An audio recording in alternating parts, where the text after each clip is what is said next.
Why? Why the eyebrows? Edition. You know I always stay strapped, Ben.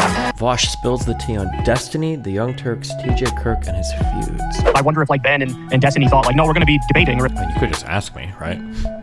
It feels like debate is getting less and less interesting, for me at least personally, because the right is so out of this univerce that it feels like a lot of points. What do you mean debate is getting less and less interesting? Normal rhetoric. I think like the DNC is also large. Actually, he's kind of close to right on that. I didn't know that much about Destiny. I have had probably the wrong impression of Destiny before this. All I knew about Destiny, but prior to seeing this, was that he did the thing where he refused to not say the N-word. Which is like all that I've known. In my mind, I thought Destiny was alt-right before this. I swear to God, that's what I thought. I didn't know. I'm out of it. Again, I don't follow politics and American stuff. I don't look at debate lords. I don't know any of this. I thought he was like openly alt-right, but he's not. How was your debate with Destiny today, sweetie? It was great, Mommy. I crushed him with facts and logic. That's so great, honey. I only wish I had a chance to do it all over again. Well, maybe you will in your dreams tonight. Good night, my little Ben Shapiro. Good night, Mommy. In my dreams.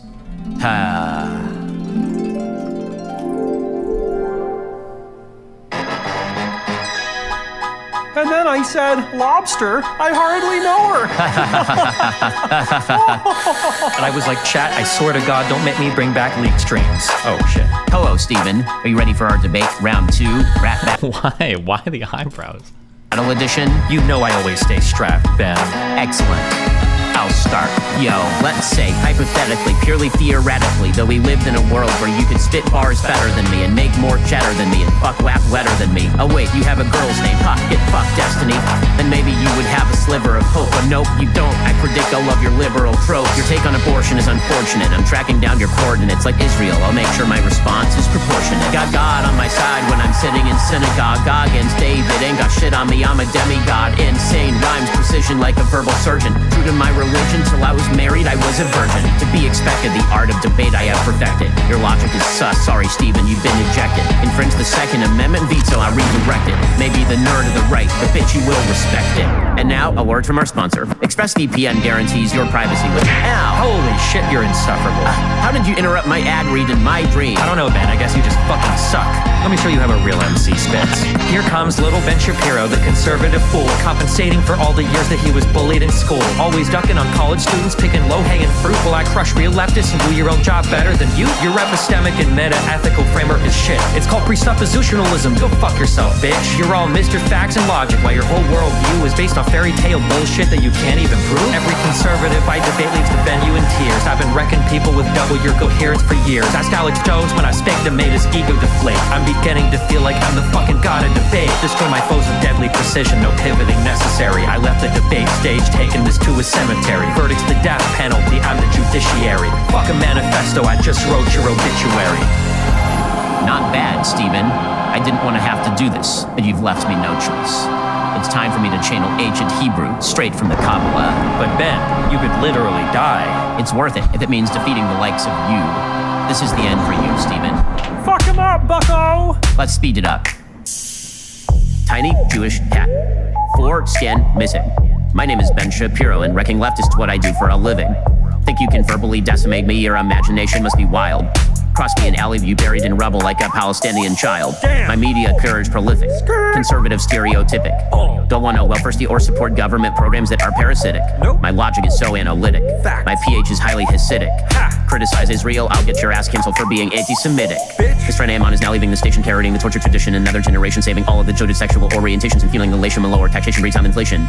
You want to decimate the text, the Judeo-Christian values that all underlie the West, but my flow is ineffable and impeccably blessed. And do you really want to know what's next? Let's go! Call me Gordon Ramsay because I'm dicing with a steak knife. Your nihilism and denial of the next life be a death blow when you see on the fisheye me a sneak go running trains on your ex-wife. Damn. I'm just kidding, only said it for the bit. As a Jew, adultery is not a thing I would commit. Being rap god is fun, but my time is on loan. There's only one god and now I give him back the throne. I'm done. Not bad, Ben, but you forgot one thing. What's that? My Adderall just kicked in. Ripperino, Cappuccino, Pappuccino, Hoppuccino, Mappuccino, Cappuccino, Cappuccino. Filipino, Maraschino, Jalapeno, Jalapeno, Whiny Bean, Rip it to me like a Nino. Very shitty, feeling creepy, do me, I feel like I wanna kill myself alive, I'm on fire.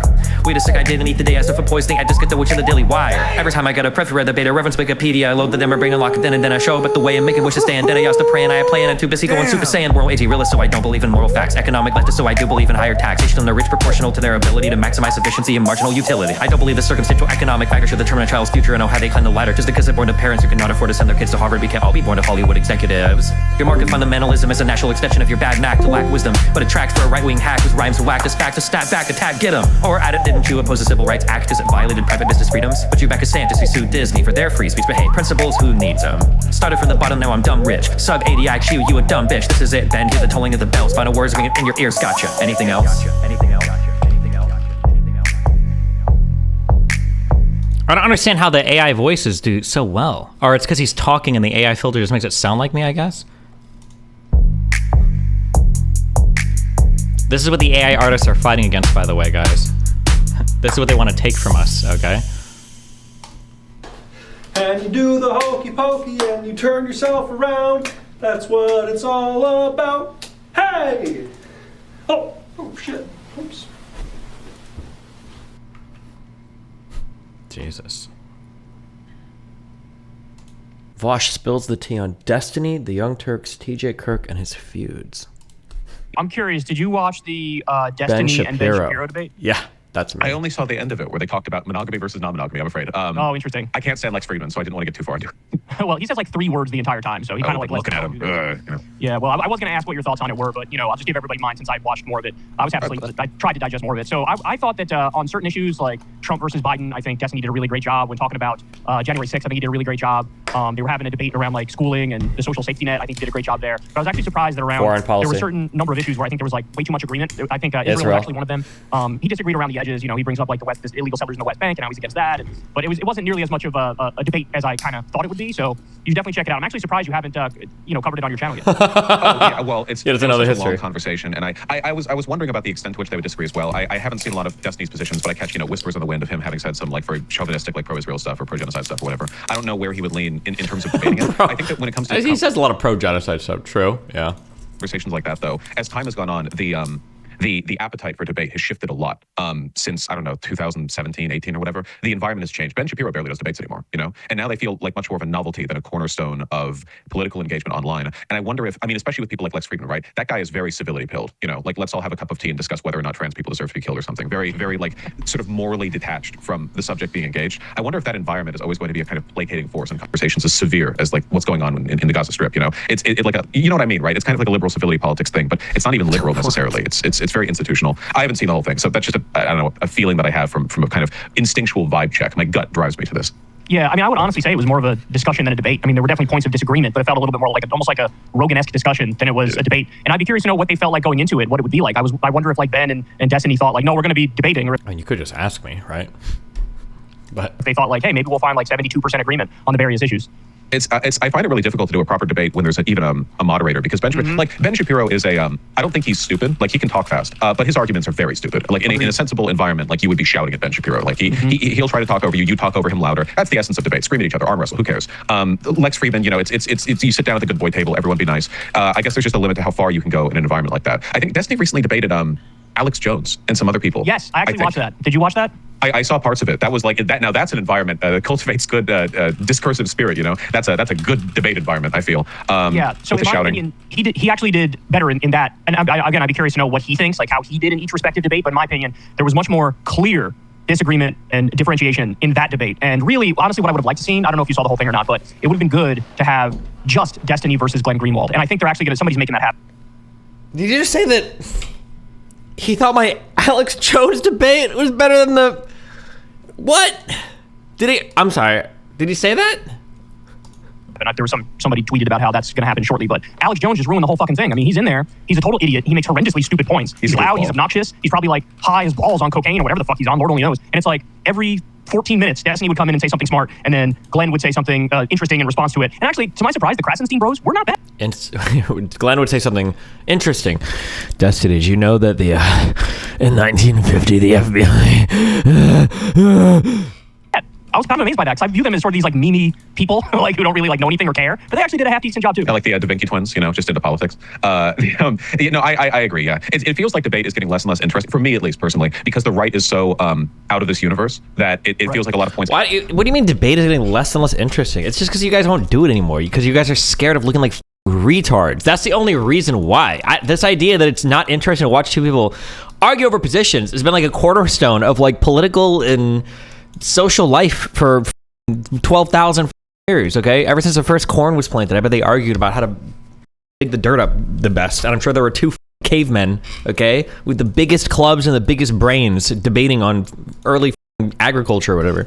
And he would be discussed because I remember back in 2019 when I started doing the YouTube thing. Even back then, Trump supporters would like earnestly debate the facts of the positions they held about immigration or the economy or whatever else. I'm not saying they were correct, but like they seemed to care. There was some degree of policy wonkery, right? They had their feet planted kind of firmly. Nowadays, it's all moon logic, man. I'm pretty sure the average Republican is like the borderline least insane starting point is like 9/11 trutherism, flat Earth, hollow Earth. It feels like there's no ground anymore for reasonable discussion. Policy wonkery. Nobody wants to talk about the economy or what Trump actually did. It's all just like wokeism is infiltrating our schools. It's like that's the level of engagement now. In an environment like that, debate is more about shouting people down. You can make the points, but past the point, it's just like demonstrating strength, which is what they care about, of course. Ultimately, they care about being perceived as this force of logic far more, I think, than they do about engaging with any real issue. Yeah, so back in like 2015 and 2016, I had a very, very different approach when it came to Trump supporters where, you try to see the best. Hey, why do you feel the way you feel? Why do you like him? What is it about it? And then in some instances, you could pick out with some people, they thought he was a little better on trade than Hillary Clinton, who was in favor of all the outsourcing deals and all this stuff. But as time has gone by, now with Trump he was president for 4 years, then we had January 6th, and he attempted to overturn the election, and then here we are today where this dude refuses to go away. And I am 100% doomer-pilled on the people who remain, who support Trump, because there's been a million of these interviews. You go to the rallies, the Young Turks have done this, where they send people to rallies to interview these people, and you literally can't find one salient point among them. It is just a complete cultishness, devotion. It's all about emotion and feelings. They're also at the same time like very...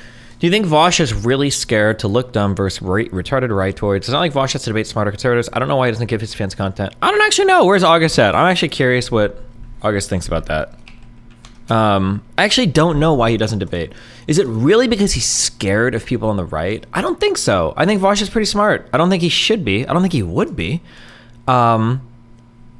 It's not because it'd be bad viewership. It would be great viewership. It's not because his fans don't like it. His fans want it. It's not because of...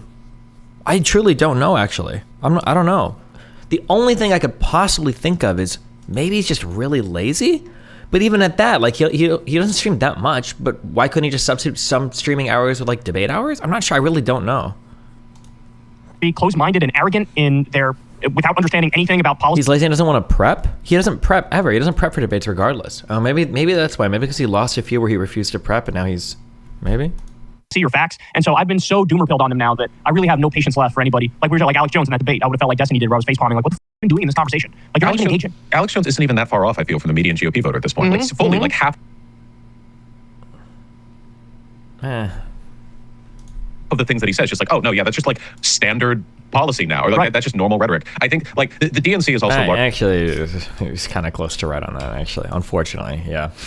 He was kind of close to right on that. Responsible for this in terms of their insistence on sticking to institutional candidates. Biden is so like moderate centrist. Like I've been in politics for 500 years. I was born before America was founded. He's not going to inspire anywhere near that kind of like dissident, independent leaning. Like we can all lean into this thing. A lot of people. I saw this interview on Politico literally yesterday. There are people who treat Donald Trump effectively as like a maverick third-party candidate, despite being the face of the GOP. And he does to an extent have that energy because despite everyone in the GOP bowing to him, he doesn't feel like he's beholden to the GOP. He kind of feels like his own force. I mean, this is like the eternal cope, right? But I'll say it until I die. Like Bernie would have done so much better on this. There are so many Trump supporters who would have looked at Bernie and if nothing else gone like, he's very clearly not institutional DNC. A lot of them would call him a communist or whatever. They call everyone that. But I think he could have won over a lot of those independents. And in the face of that now, it's just like if you have even a little bit of distrust for the system, it feels like every institutional force is pulling you over to Trump because the Democrats will be like, well, you don't trust the system? What are you, a goddamn... Don't trust the system? You loser, you lunatic, And in that environment, obviously the populists are all going to run one way.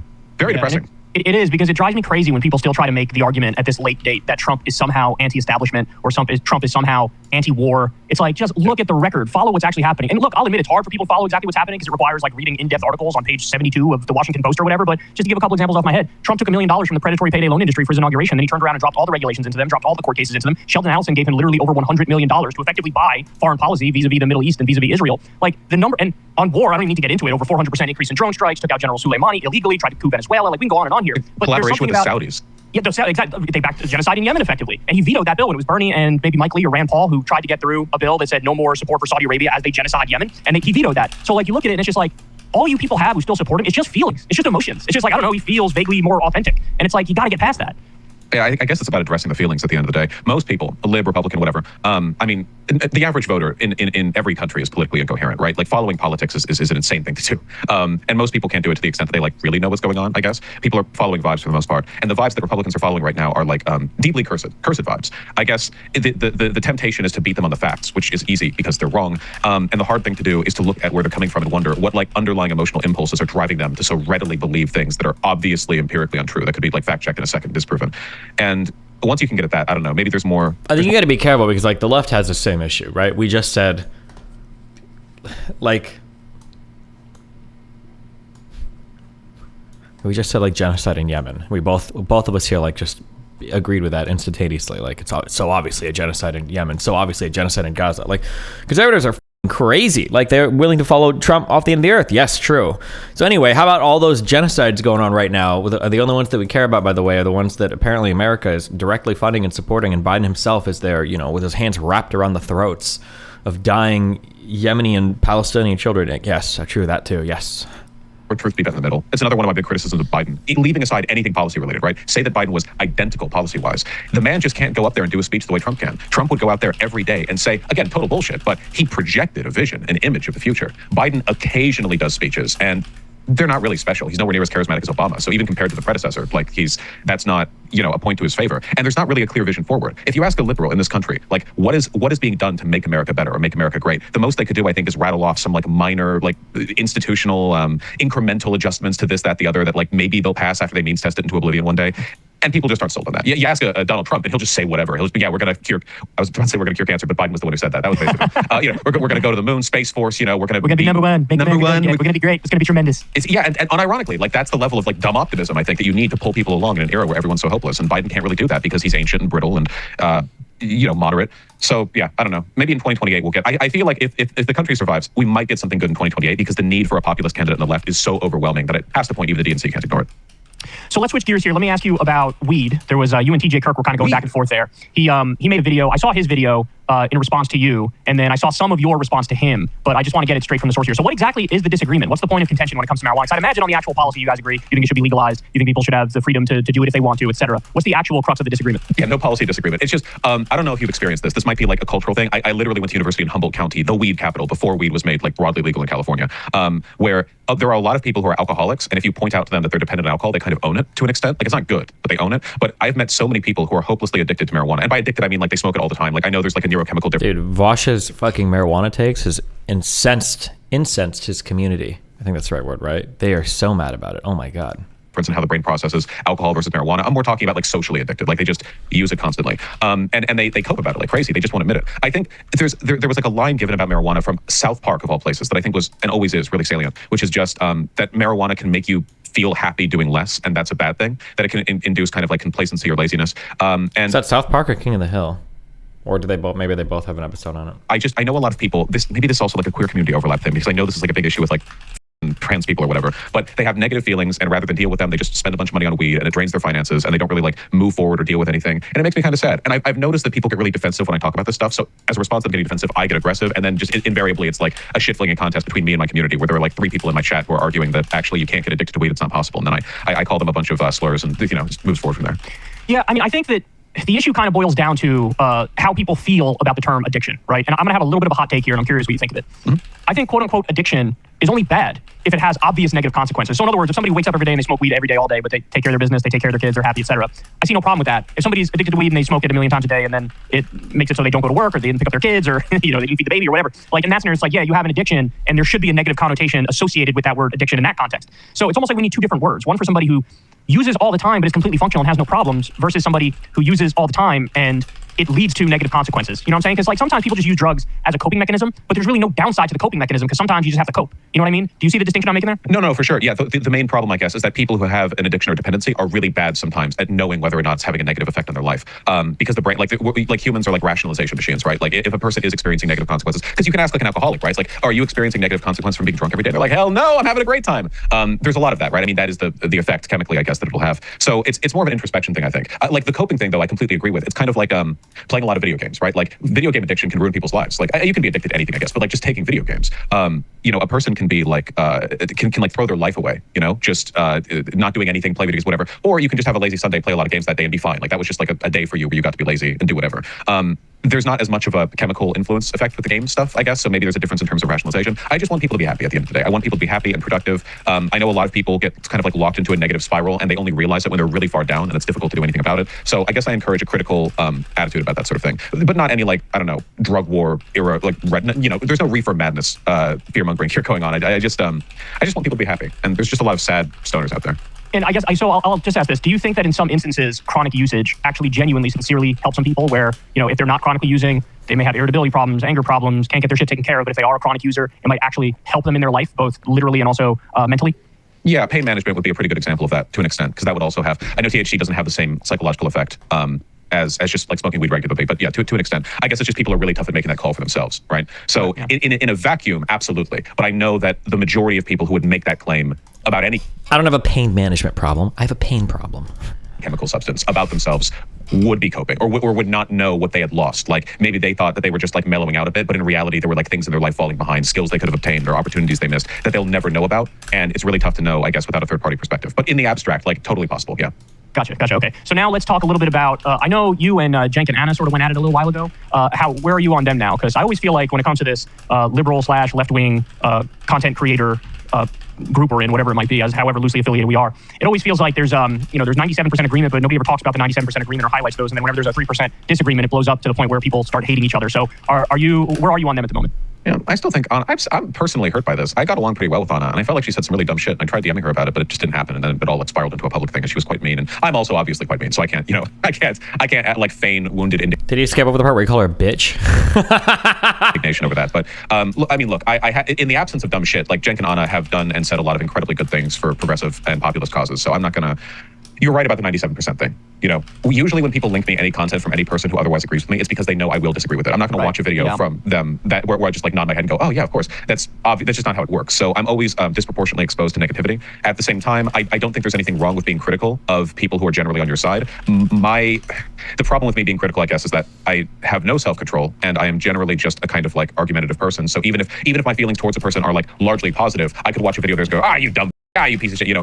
This is just, I guess, like a character flaw of mine. I try to smooth things over at DMs, though that didn't really work out with Cenk and Anna, obviously. Look, the election's coming up. Honest to God, at this point right now, with the stakes that we're facing, like I have no room in my heart and my soul for any bickering over stuff like that. I say, knowing fully well what a future segment in this very conversation is going to be. So I don't know. I mean, I wish them all the best, sincerely. You know, I saw Cenk in DC when I went over there to talk with Rokana and do some stuff for my canvassing org, not my canvassing org, Progressive Victory, the people that I'm friends with, and he was quite steely in person. He didn't want to like talk with me very much, which I was rather sad about. He's such a big bombastic guy. I wanted to like chat with him and get drinks.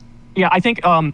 I know Cenk, and he is like fiercely protective of Anna. He's so loyal. He's like mastiff, you know. If he feels Anna was wronged in any way, I think honestly he'd be a bigger dick in that scenario than if you were just mean to him. Like he'd be more okay with you being mean to him than you being mean to Anna, basically. So that's probably where he's coming from. Because normally in person he is more outgoing and agreeable than probably what you were able to see. So let me ask this then, because from my perspective, and I didn't follow all the things in and out, but I know that there were some disagreements on crime and some disagreements on trans stuff. But how do you balance as a creator? Because I have to struggle with this balance too, and I think everybody in our place does. How do you balance trying to have solidarity with people who mostly agree and good faith, while also trying to do your job, which sometimes is calling people out and being like the lone voice of reason, where you feel like everybody else is getting this wrong and I got to chime in and I got to correct the record here? How do you balance those things? Because from my perspective, those things are absolutely at odds. You can either have solidarity and be like good faith and interpret everything everybody around you says in the best possible light, or you can, hey, I'm gonna do the call out thing here. I think this person is wrong, even though we agree on most things. And also, by the way, hand in hand with that, if you do it, it's like a lot of people are gonna watch that. A lot of people are gonna click on that. A lot of people are gonna like that because it's like, ooh, juicy, it's drama. It really gets people going.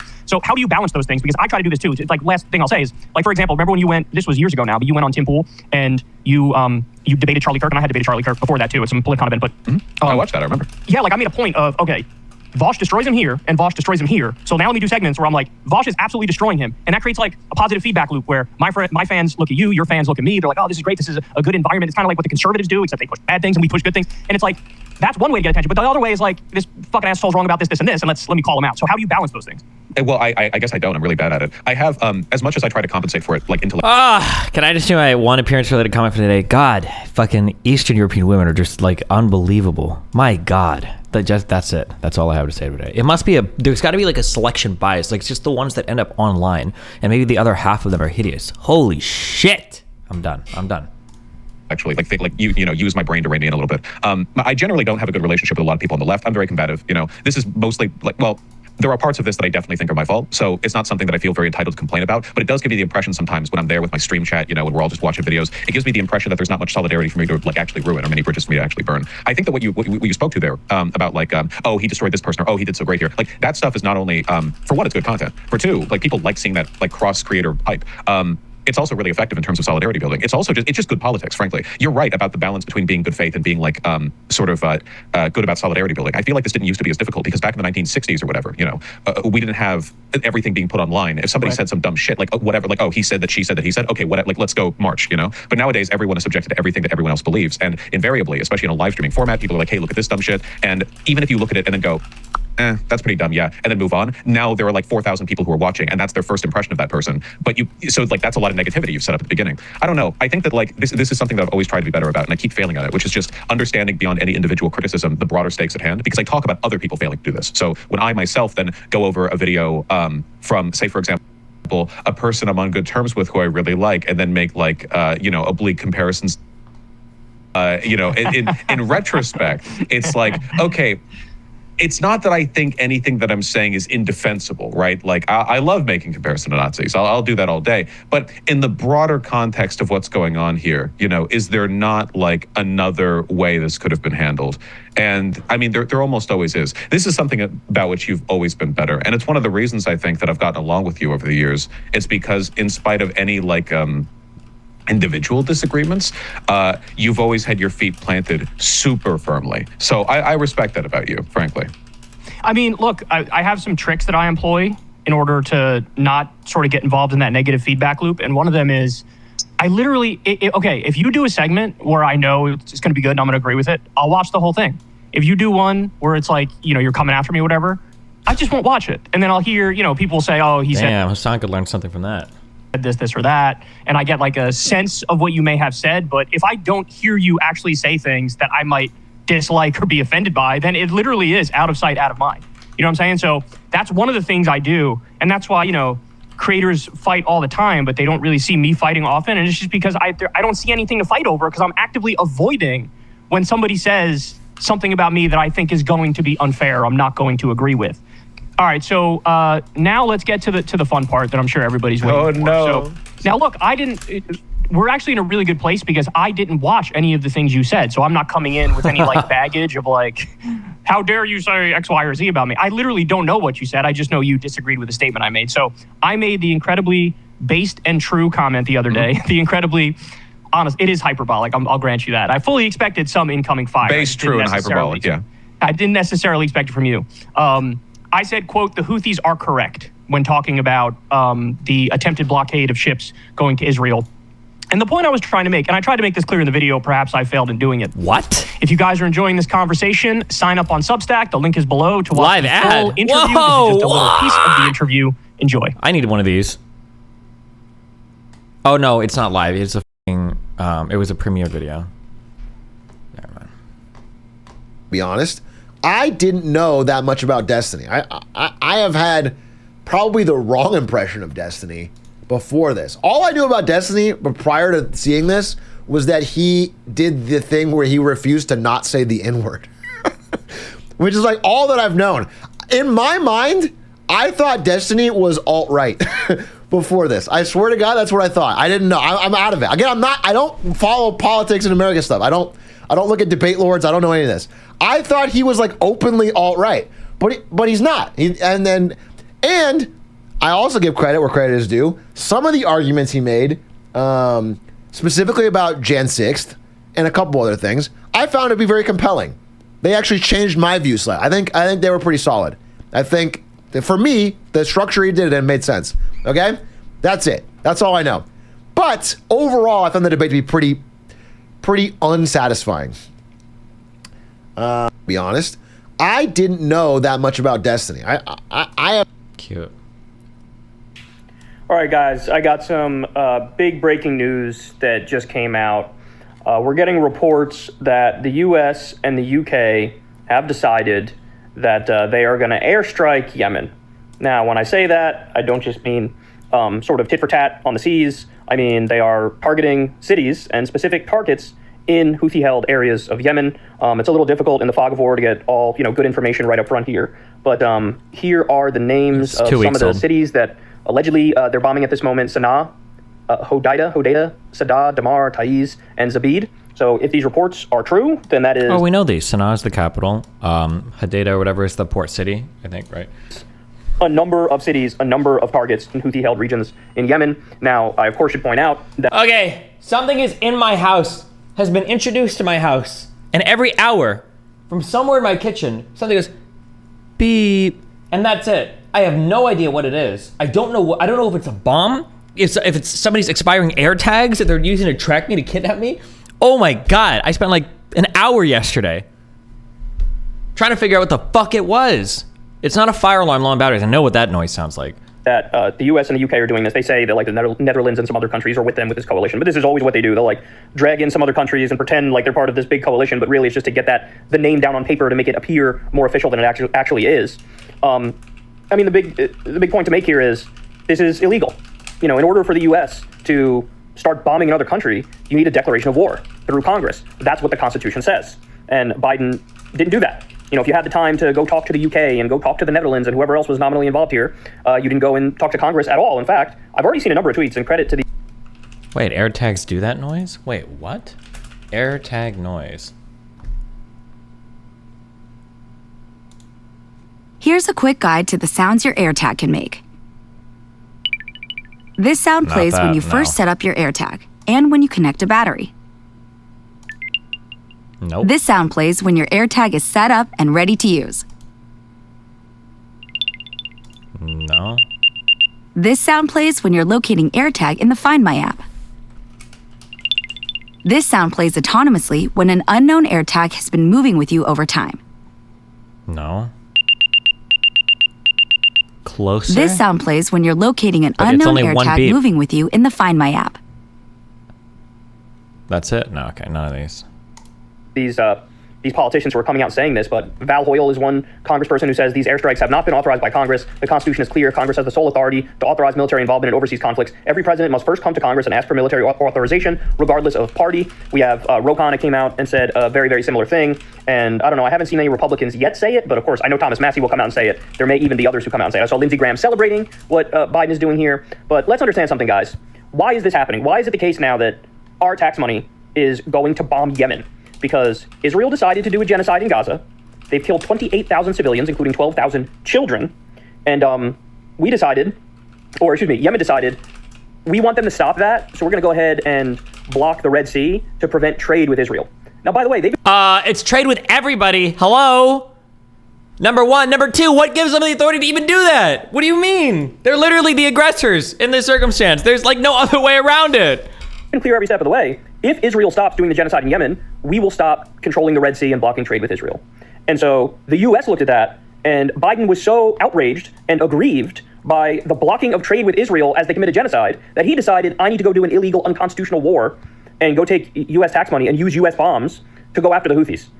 Look, I'm going to say this as straightforward and as simply as possible, and this will be controversial, but it's true, which is why I'm going to say it. The Houthis are correct. The Houthis are right.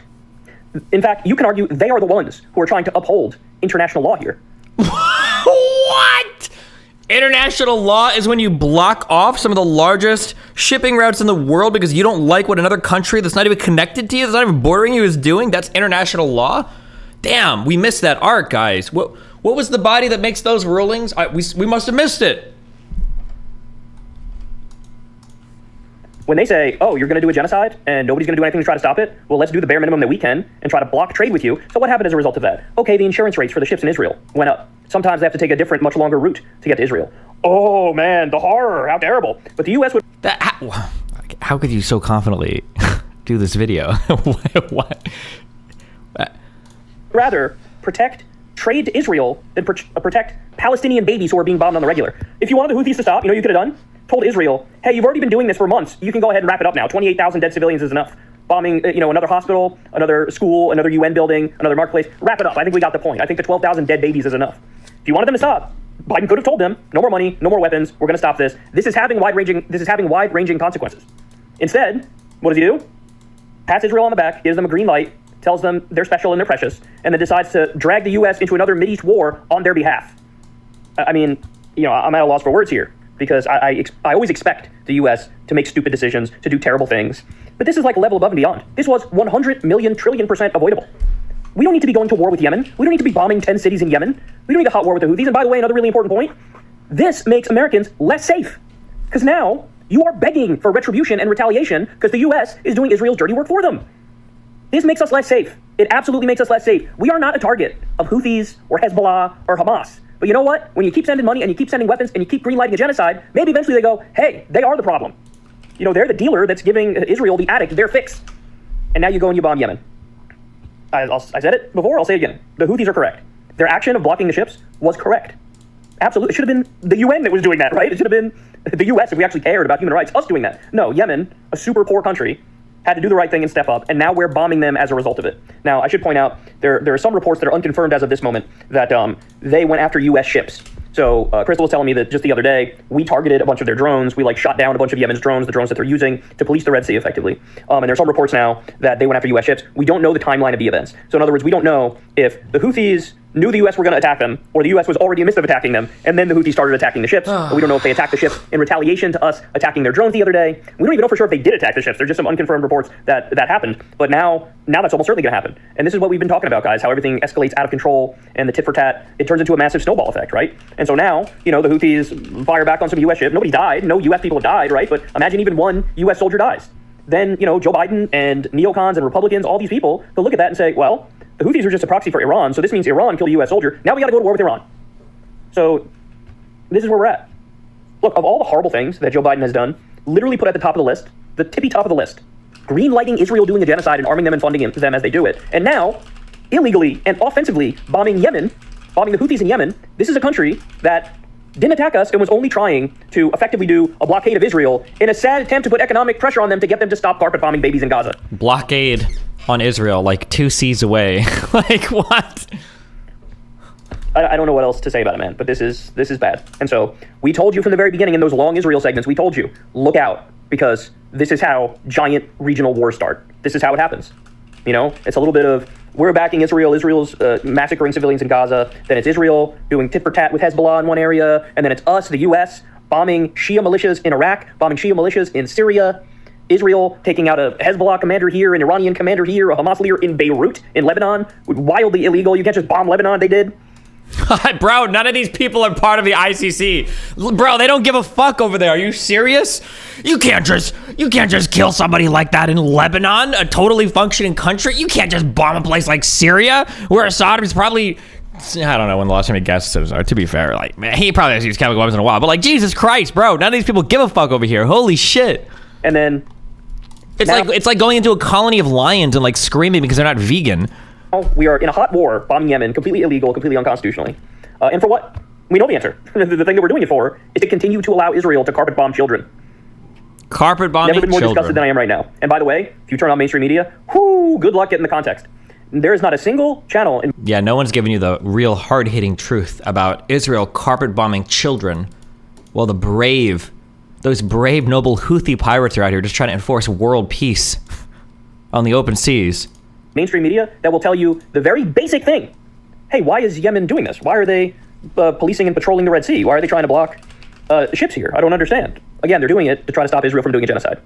Putting economic pressure on them to try to stop them from doing a genocide. That's why. Now, when you hear that context, it's a lot harder to critique it, isn't it? And by the way, Hassan Pike. Yeah, now it's like unassailable. Damn, maybe the Houthis really are right to try to shut down global trade. And I'm sure their intentions are only noble. Huh. That's why. Now, when you hear that context, it's a lot harder to critique it, isn't it? And by the way, Hassan Piker was saying on Twitter that he turned on CNN, and they were describing the U.S. illegally bombing Yemen as a de-escalatory action. Oh, man.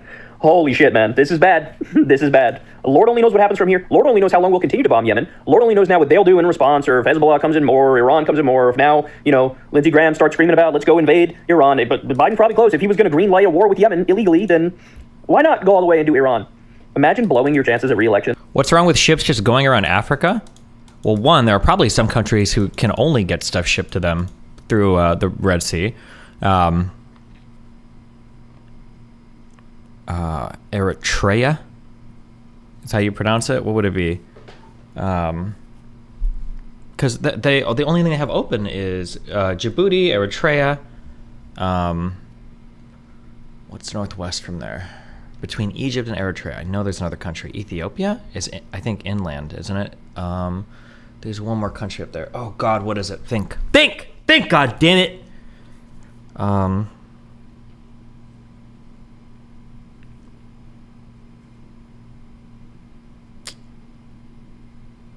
not going to be able to remember it. We got to look it up. Fuck. I already said Djibouti. Somalia's got faces out at the CNF. Is there another country? Oh, maybe there wasn't. Maybe I'm just crazy. Oh, Sudan. Oh, I was going to say Sudan, but I thought Sudan was only inland, yeah. I imagine, like, these guys are probably Omega fucked, right? No?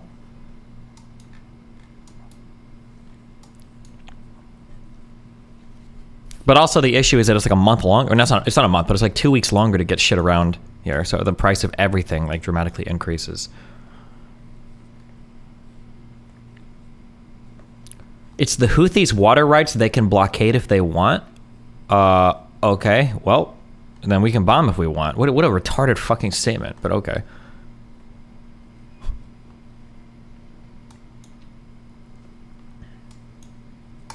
So that you continue to allow Netanyahu to do a genocide. Imagine being that fucking stupid. Imagine being that fucking stupid. That's what we got in Joe Biden. So by the way, final point, all you Republicans, oh my God, let's do 74 hearings on Hunter Biden's cock and balls. You want to talk about impeaching Joe Biden? You want to talk about accountability? Here you have a clear-cut example of an illegal bombing campaign. The Constitution is super clear. The president can't just willy-nilly go around and start bombing wherever the hell they want for whatever reason. I'm pretty sure it's not illegal. I'm pretty sure the president has authorization to do military strikes like this, but okay.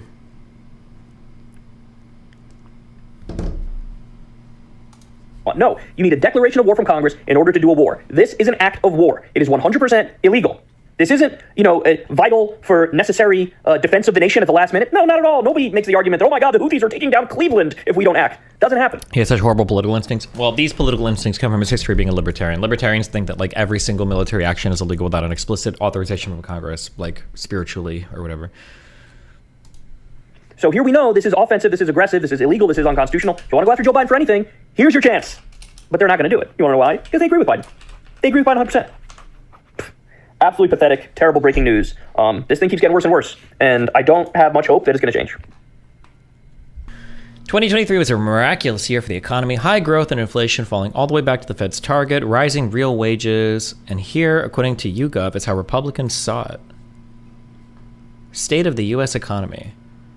Getting better, about the same, getting worse.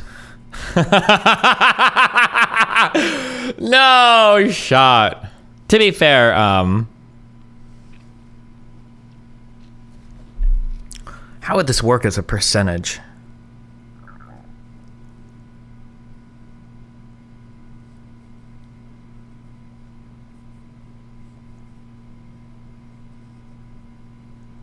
Wait, hold on. I'm trying to think, actually. Wait. Does this graph tell us anything? Because technically, because liberals switch places. I'm trying to think if this graph actually says anything meaningful. Let's say, for instance, let's say hypothetically, if we look at 2022, let's say that everybody thought the economy was getting better, except for like 2% of the population. But of those 2%, let's say that they were 99% conservatives. That's what this graph would show, right? It's not actually telling you a percentage of the people. Wait, right? This is always adding up to 100% at all points in time, right? The tweet only says Republicans. Wait. Oh, wait, hold on. I'm reading this way more complicatedly than I actually thought. Oh, wait. Oh, no. Oh, never mind. Fuck. I was trying. Listen, I'm trying my best to be charitable. Do they have a similar one with liberals?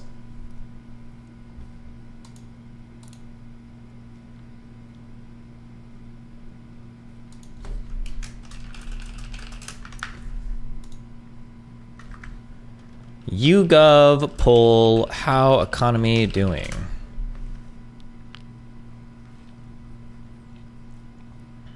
November 7th.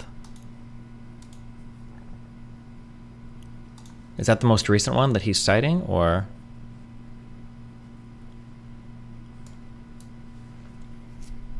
Wait, hold on. Give me your cookies. Okay, state of the U.S. economy. Oh, damn, we got a graph we can play with and everything. Okay.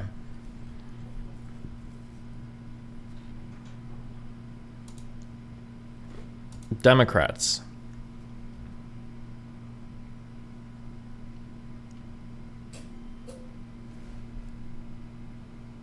Where are the noises coming from my apartment? Holy shit.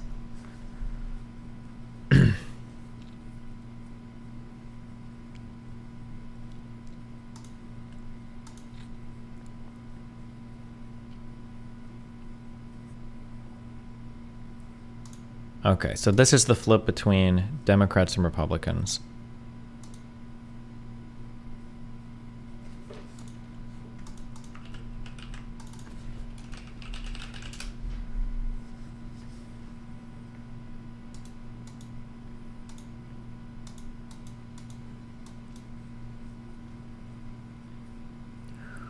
Let's see, prior to 2020, at its worst, 59% of Democrats thought, it's kind of hard to do a comparison here. The economy was getting worse. Because I could argue that, like, you can argue that Republicans are delusional here. But you could also argue that the economy is legitimately getting worse too, right? So it's like not technically. This does reinforce my view, though, that people's takes of the economy is highly fucking partisan. Jesus. Yeah, the Republican swing is definitely way, way, way more massive. Jesus Christ. My God. Jesus Christ.